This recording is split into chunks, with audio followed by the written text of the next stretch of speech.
ಮಗು, ಸ್ವಲ್ಪ ಯೋಚಿಸುವುದನ್ನು ನಿಲ್ಲಿಸು, ಏಕೆಂದರೆ ನೀನು ದಿನನಿತ್ಯ ಓಡಾಟದಲ್ಲಿ, ಚಿಂತೆಗಳಲ್ಲಿ ಮುಳುಗಿದಾಗ ಸ್ವಲ್ಪ ನಿಂತು ನಿನ್ನ ಮನಸ್ಸನ್ನು ಪರಿಶೀಲಿಸಬೇಕೆಂದು ಸೂಚನೆಯನ್ನು ನೀಡುತ್ತಿದ್ದೇನೆ.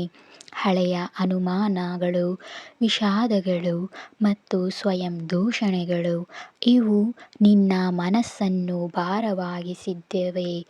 ಇಂದಿನ ತಪ್ಪುಗಳು, ಮಾಡಿದ ನಿರ್ಧಾರಗಳ ಪ್ರಾಯಶ್ಚಿತ್ತ, ನಾನು ಸರಿಯಲ್ಲ ಎಂಬ ಭಾವನೆ ಇವೆಲ್ಲ ನಿಮ್ಮ ಜೀವನದ ಬೆಳವಣಿಗೆಯನ್ನು ತಡೆಹಿಡಿಯುತ್ತವೆ. ಈ ಭಾರದಿಂದ ನೀನು ನಿನಗೆ ಸ್ವಾತಂತ್ರ್ಯವನ್ನು ತಂದುಕೋ. ಇಲ್ಲಿ ನಾನು ನಿನಗೆ ಸೂಚಿಸುವುದು ಏನೆಂದರೆ, ನಿನ್ನ ಭಾರ, ನಿನ್ನ ನೋವು, ನಿನ್ನ ತಪ್ಪುಗಳೆಲ್ಲವನ್ನೂ ನನ್ನ ಬಳಿ ಬಿಡು. ನಾನು ಅವುಗಳನ್ನು ಹೊರುತ್ತೇನೆ. ನೀನು ಹಗುರವಾಗಿ, ಶಾಂತವಾಗಿ ಬದುಕು. ಭೂತಕಾಲವು ಇನ್ನು ಮುಂದೆ ನಿನ್ನ ಮೇಲೆ ಅಧಿಕಾರವನ್ನು ಹೊಂದಿಲ್ಲ. ಹಳೆಯ ಘಟನೆಗಳನ್ನು ನಿನ್ನ ಹಿಂದಿನ ಬದುಕನ್ನು ನಿಯಂತ್ರಿಸಲು ಬಿಡಬೇಡ. ನಿನ್ನೆ ನಡೆದದ್ದೇನಾಗಲಿ ಅದು ಕೇವಲ ನಿನಗೆ ಒಂದು ಪಾಠ. ಅದು ಇಂದಿನಿಂದ ನೀನು ಯಾರು ಎಂಬುದನ್ನು ನಿರ್ಧರಿಸುವುದಿಲ್ಲ.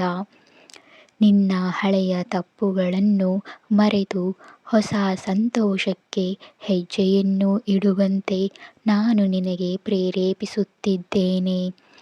ಈ ದಿನವು ಜಾಗರೂಕತೆಯನ್ನು ಸೂಚಿಸುತ್ತದೆ. ಇಂದು ನಿಮ್ಮ ಜೀವನದಲ್ಲಿ ಒಂದು ಹೊಸ ಅರಿವು, ಜ್ಞಾನ ಅಥವಾ ಒಳಗಿನ ಬೆಳಕು ಮೂಡುತ್ತದೆ. ಮನಸ್ಸು ಗಾಬರಿಯಿಂದ ಹೊರಬಂದು ಸ್ಪಷ್ಟವಾದ ಸಮಯ ಸಿಗುತ್ತದೆ. ಹಠಾತ್ ಸಾಕ್ಷಾತ್ಕಾರವನ್ನು ಪಡೆಯಬಹುದು. ಒಂದು ಕ್ಷಣದಲ್ಲಿ ನಿಮಗೆ ಒಂದು ಸ್ಪಷ್ಟ ಅರ್ಥವಾಗಬಹುದು. ಇದು ನನಗೆ ಸರಿಯಾದ ದಾರಿ ಎಂಬ ಅನುಭವ, ಅಥವಾ ಹಿಂದಿನಿಂದಲೂ ಗೊಂದಲದಲ್ಲಿದ್ದ ಪ್ರಶ್ನೆಗೆ ತಕ್ಷಣ ಉತ್ತರ ದೊರೆಯಬಹುದು. ಹೊಸ ಆರಂಭದತ್ತ ನಿಮ್ಮನ್ನು ಕರೆದೊಯ್ಯುವ ಆಂತರಿಕ ಶಕ್ತಿ ಅಥವಾ ಧ್ವನಿ ನಿನಗೆ ಕೇಳಲಿದೆ. ನಿಮ್ಮ ಒಳಗಿನಿಂದ ಒಂದು ಶಬ್ದ ಅಥವಾ ಭಾವನೆ ಬರುತ್ತದೆ. ಅದು ನಿಮಗೆ ಹೊಸ ದಾರಿಯನ್ನು ಹಿಡಿಯಲು, ಹೊಸ ನಿರ್ಧಾರವನ್ನು ಕೈಗೊಳ್ಳಲು ಒತ್ತಾಯಿಸುತ್ತದೆ. ಇದು ನಿನ್ನ ಆತ್ಮದ ನಿಜವಾದ ದಾರಿ ಮಗು. ನೀವು ನಿರ್ಧಾರದಲ್ಲಿ ಸ್ಪಷ್ಟತೆಗಾಗಿ ಕಾಯುತ್ತಿರಬಹುದು. ಬಹುಶಃ ನೀವು ಬಹುಕಾಲದಿಂದ ಒಂದು ತೀರ್ಮಾನದ ಗೊಂದಲದಲ್ಲಿದ್ದೀರಾ. ಅದು ಸಂಬಂಧದಲ್ಲಾಗಲಿ ಅಥವಾ ಕೆಲಸದಲ್ಲಾಗಲಿ ಜೀವನದ ಒಂದು ಹಂತ. ಇಂದು ಆ ಗೊಂದಲಗಳಿಗೆ ನಿನಗೆ ಸ್ಪಷ್ಟವಾದ ಉತ್ತರ ದೊರಕುವುದು. ಜೀವನದಲ್ಲಿ ಎರಡನೇ ಅವಕಾಶಕ್ಕಾಗಿ ನೀನು ಕಾಯುತ್ತಿದ್ದೀಯಾ ಎಂದು ನನಗೆ ಚೆನ್ನಾಗಿ ಗೊತ್ತಿದೆ. ನೀವು ಒಂದು ತಪ್ಪು ಮಾಡಿದರೂ, ಒಂದು ಅವಕಾಶ ಕಳೆದುಕೊಂಡರೂ, ನಾನು ನಿನಗೆ ಹೇಳುವುದು ಏನೆಂದರೆ, ಹೊಸ ಅವಕಾಶ ನಿನಗಾಗಿ ಬರುತ್ತಿದೆ. ಮತ್ತೆ ಶುರು ಮಾಡಬಹುದು. ಸರಳವಾಗಿ ನಿನಗೆ ಹೇಳಬಹುದೆಂದರೆ, ಹೊಸ ಅರಿವು, ಸ್ಪಷ್ಟ ನಿರ್ಧಾರ, ಎರಡನೇ ಅವಕಾಶ ಎಂಬ ಶಕ್ತಿ ಇಂದಿನ ದಿನದಲ್ಲಿ ನಿಮ್ಮ ಜೀವನಕ್ಕೆ ಬರಲಿದೆ ಎಂದು ನಾನು ನಿನಗೆ ಸೂಚನೆಯನ್ನು ನೀಡುತ್ತಿದ್ದೇನೆ. ಹಳೆಯ ಗೊಂದಲವನ್ನು ಬಿಟ್ಟು ಮುಂದೆ ಹೆಜ್ಜೆಯನ್ನು ಇಡು. ಇದು ನಿನ್ನ ಸಮಯ. ನಿಮ್ಮನ್ನು ಕ್ಷಮಿಸಿ ಮತ್ತು ಇತರರನ್ನು ಕ್ಷಮಿಸಿ. ನಾನು ನಿನಗೆ ಹೇಳುವುದು, ಮೊದಲು ನೀವು ಮಾಡಿದ ತಪ್ಪುಗಳ ಬಗ್ಗೆ ಸ್ವಯಂ ದೂಷಣೆಯನ್ನು ಬಿಡಿ. ನಾನು ತಪ್ಪು ಮಾಡಿದೆ ಎಂದು ಮನಸ್ಸಿನಲ್ಲಿ ಬಿಗಿದಿಟ್ಟುಕೊಂಡಿರುವ ನೋವನ್ನು ಬಿಟ್ಟುಬಿಡು. ಜೊತೆಗೆ ನೀವು ನಿಮ್ಮ ಹತ್ತಿರವಿರುವವರ ತಪ್ಪುಗಳನ್ನು ಕೂಡ ಕ್ಷಮಿಸಬೇಕು. ಕ್ಷಮೆ ಎಂದರೆ ಮರೆತು ಬಿಡುವುದು ಅಲ್ಲ ಮಗು, ಆದರೆ ನಿಮ್ಮ ಮನಸ್ಸನ್ನು ಭಾರದಿಂದ ಮುಕ್ತಗೊಳಿಸುವುದು. ಇಂದು ಹಗುರವಾದ ಹೃದಯದಿಂದ ಬದುಕು. ನೀವು ಹಳೆಯ ನೋವು, ಅಸಮಾಧಾನ, ದ್ವೇಷ ಇವನ್ನೆಲ್ಲ ಬಿಟ್ಟಾಗ ಹೃದಯ ಹಗುರಾಗುತ್ತದೆ, ಮನಸ್ಸು ಶಾಂತವಾಗುತ್ತದೆ. ಆಗ ನೀವು ನಿಜವಾದ ಸಂತೋಷವನ್ನು ಅನುಭವಿಸುತ್ತೀರಾ.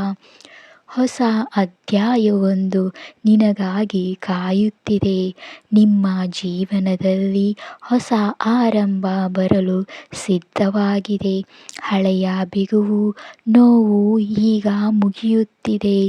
ಇಂದು ಒಂದು ಹೊಸ ಹಂತ, ಹೊಸ ಅವಕಾಶ, ಹೊಸ ಶಾಂತಿಯ ಸಂಕೇತ. ನಾನು ನಿಮ್ಮ ಸಾಯಿ ನಿಮ್ಮೊಂದಿಗೆ ಈ ನವೀಕರಣಕ್ಕೆ ನಿಮ್ಮ ಜೊತೆ ಕಾಲಿಡುತ್ತಿದ್ದೇನೆ. ನೀವು ಒಬ್ಬರಲ್ಲ, ನಾನು ನಿಮ್ಮ ಜೊತೆ ಇದ್ದೇನೆ. ಈ ಹೊಸ ಬದುಕಿನ ಹೆಜ್ಜೆಯನ್ನು ನಾನು ನಿಮ್ಮ ಕೈ ಹಿಡಿದು ಸಾಗಿಸುತ್ತಿದ್ದೇನೆ. ಸಿಲುಕಿಕೊಂಡಿದ್ದ ಕೌಟುಂಬಿಕ ವಿಷಯವು ಶೀಘ್ರದಲ್ಲೇ ಬದಲಾಗಲು ಪ್ರಾರಂಭವಾಗುತ್ತಿದೆ. ನಿಮ್ಮ ಮನೆಯಲ್ಲಿ, ಕುಟುಂಬದಲ್ಲಿ ಕೆಲವು ವಿಷಯಗಳಿಗೆ ಜಟಿಲವಾಗಿರಬಹುದು. ಅದಕ್ಕೆ ಪರಿಹಾರ ಕಂಡುಕೊಳ್ಳಲಾಗದಂತೆ ನಿನಗೆ ತೋರುತ್ತಿದ್ದರೂ ನಿಧಾನವಾಗಿ ಬದಲಾವಣೆ ಆಗಿ ಸಮಾಧಾನ ಮೂಡುವ ಸೂಚನೆ ಇದೆ.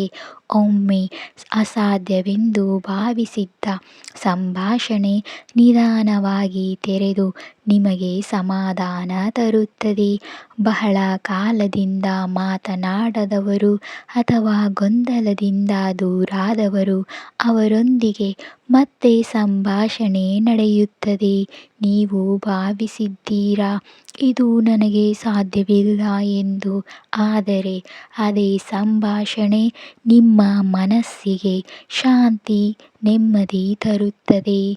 ಮಗು, ನಾನು ನಿನಗೆ ತಿಳಿಸುವುದು ಏನೆಂದರೆ, ನಿಜವಾದ ಹೊಸ ಆರಂಭ ನಿಮ್ಮ ಹಳೆಯ ನೋವು, ತಪ್ಪು, ಕಷ್ಟಗಳನ್ನು ಬಿಟ್ಟುಬಿಡು. ಇದು ನಿಮ್ಮ ಆತ್ಮಕ್ಕೆ ಹೊಸ ಜೀವನ, ಹೊಸ ಚೈತನ್ಯ ದೊರೆಯುತ್ತಿರುವ ಸಂಕೇತ. ನಿನಗೆ ಪುನರ್ಜನ್ಮದ ಅವಕಾಶ.